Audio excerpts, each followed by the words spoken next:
I would like to thank the organizing committee and my friends for inviting me to this meeting. It's always nice to meet with you. We've been meeting now for 5 to 6 years, I believe. I'm going to tell you a little about Lebanon. This is the American University of Beirut campus, where we host the ATLS and the future training trauma courses. A little bit about Lebanon for people who are not acquainted with the geography and the volume. It's a small country. It has a 4 million population, and we have several conflicts. Maybe we were the first in the Middle East to start our conflicts after the Palestinian cause, and then we have conflicts that keep coming back. We have crude statistics, but we have, for this small population, 500 people killed by MVA every year. And I don't know about the 100,000 ratio, but I believe it's going to be between 15 and 20. And the disabled number, we have no real statistics, but roughly for every person who dies, maybe we have 2 or 3 people who become disabled. So for this little population, the trauma is a significant disease.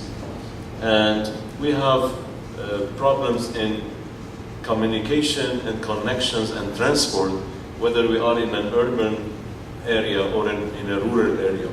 Whether it's a transport problem or traffic within the city of Beirut, it makes it similar to what previous speakers have mentioned.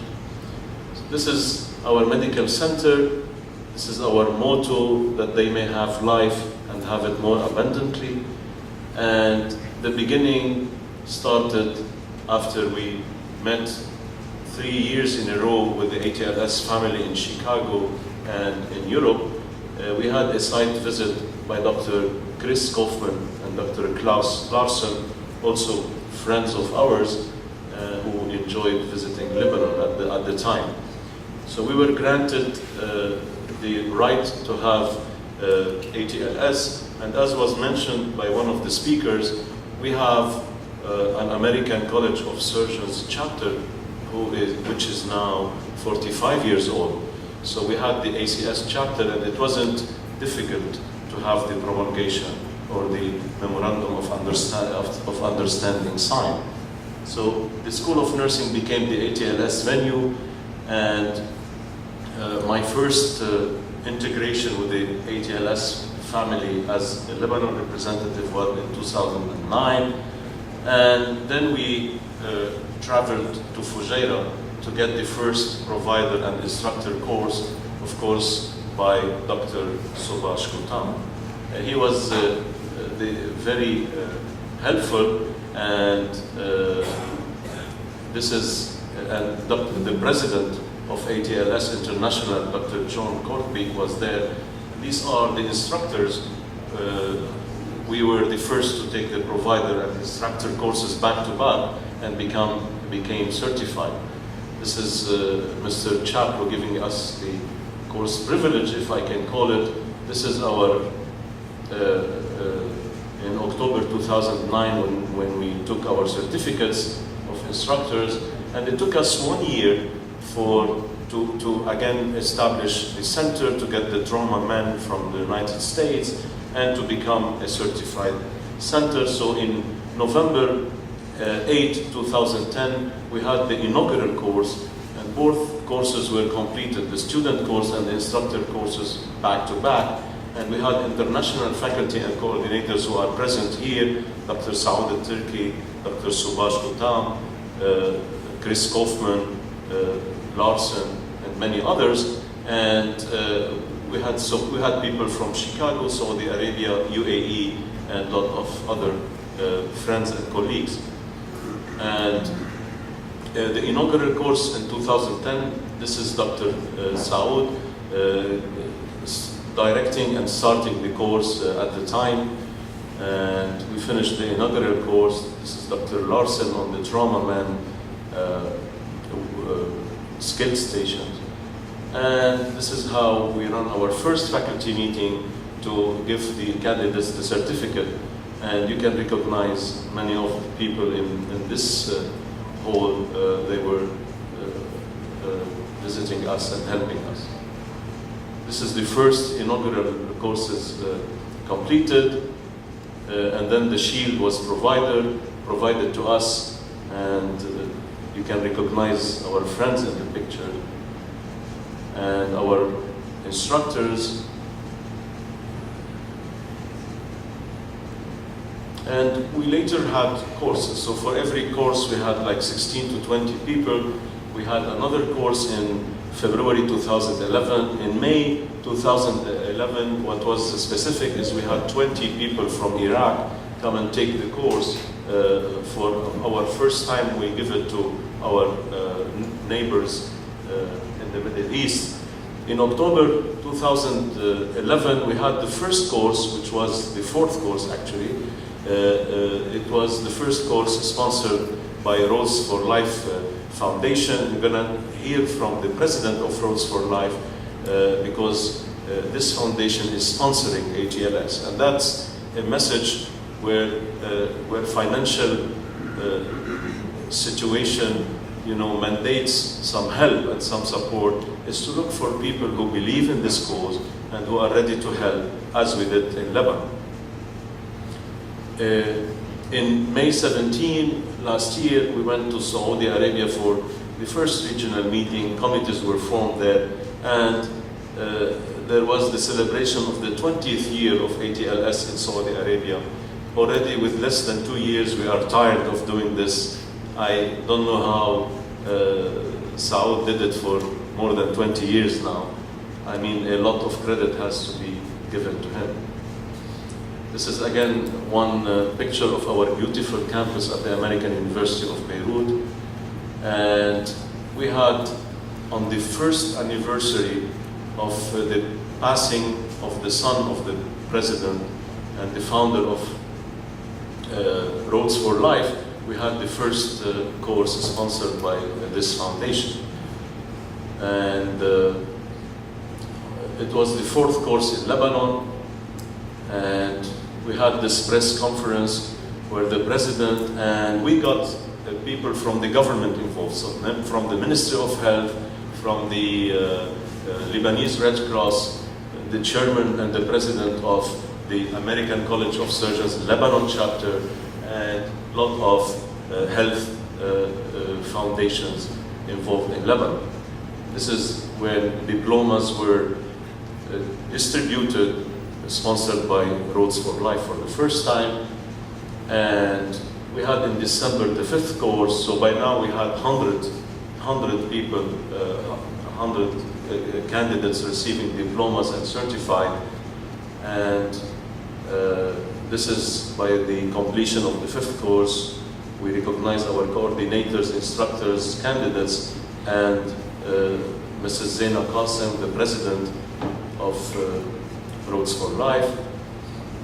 And we had on February 5th the sixth course, which was the last course, making it like 120 physicians certified now. And I want to make a small comment that students, we still don't have the team, or we did not establish another training course, but I do invite my students, at least people who are rotating in surgery, to come attend the course. They don't receive diplomas, certificates, but it's a great experience and they love it.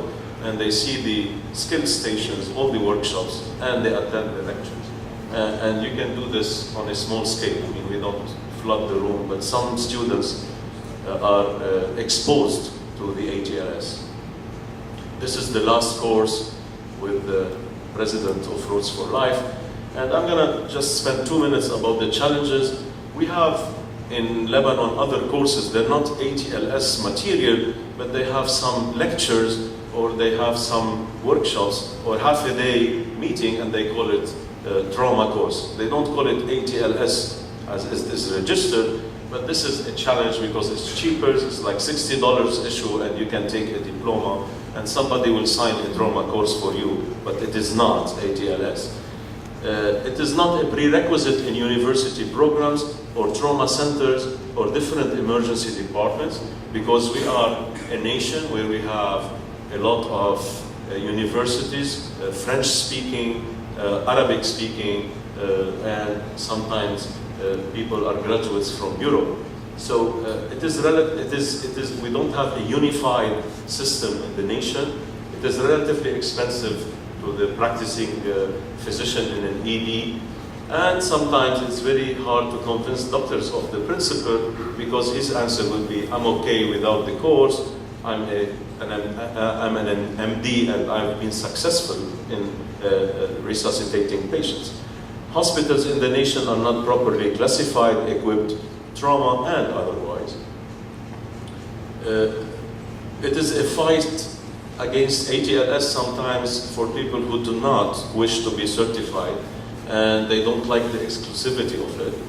We have a language problem, as not everybody speaks English, obviously, so we have a trilinguistic medical diplomas, and some people would do well in the exam provided we translate the questions to them, or we really tell them what is meant by the data, by the given of the answer, the question. It is not endorsed by the Lebanese Order of Physicians or the Ministry of Health. The media coverage was poor until we had the Roads for Life Foundation, so now we have more publicity for it. The outcome measurements are not standardized, and the volume of trauma victims treated could be high or low as per seasons, but we don't have real statistics. So the last course was in February 5. We are glad that on the last day of this month, Dr. Saad Turkey would be directing our 7th course, and we have another thing coming up which we will mention in a second. So Roads for Life was an original idea, much like Dr. Steiner's initiative, who lost his wife and his children, himself were injured. So the president of this foundation followed the loss of her son. She pledged to help trauma victims in the nation through a structured course, and on the long run she had a vision to establish a trauma unit with many trauma courses, and we are in line of what was mentioned this afternoon. We are starting in getting, actually through the help of Roads for Life Foundation, other trauma training courses. She had the vision with the Board of Councils, and they had strategy and funds for the ATCN and the PHTLS, which we will be getting this year and beginning of the next year. And all this in the name of the Talal Kassem Fund, her son, whom she lost in a tragic accident. The PHTLS, when Dr. Saad Turkey visits us at the end of this month, on April 2nd, we will have a signing ceremony for the promulgation of this course, and at the same time, or after we sign with the NAEMT and the Lebanese Red Cross, the venue of the paramedics where we will hold the PHTLS. So the MOU will be signed with the Roads of Life and the Lebanese Red Cross and the American University of Beirut being the ATLS provider. And later a team of instructors will train under the sponsorship and help and support of Dr. Turkey. And later this year we will have the first course.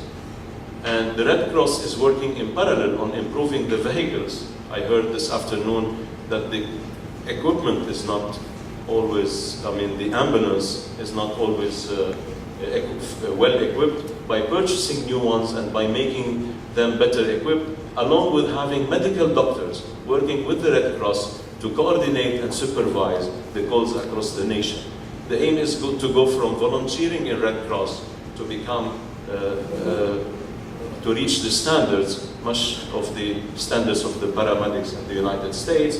And I'm going to finish with the ATCN, which will be again recruited by the end of this year, and beginning of 2013 we will have our first inaugural course, again with the collaboration of the ATCN International in the United States. The president of ATCN is also willing to come and help in the inauguration of the course.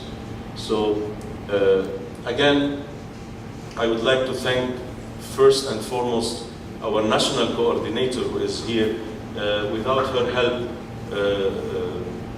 Ms. Diana Scaf. Without her help, we couldn't have done any of this. She was there from day one, from the logistics to the implementation, and all the friends who supported us.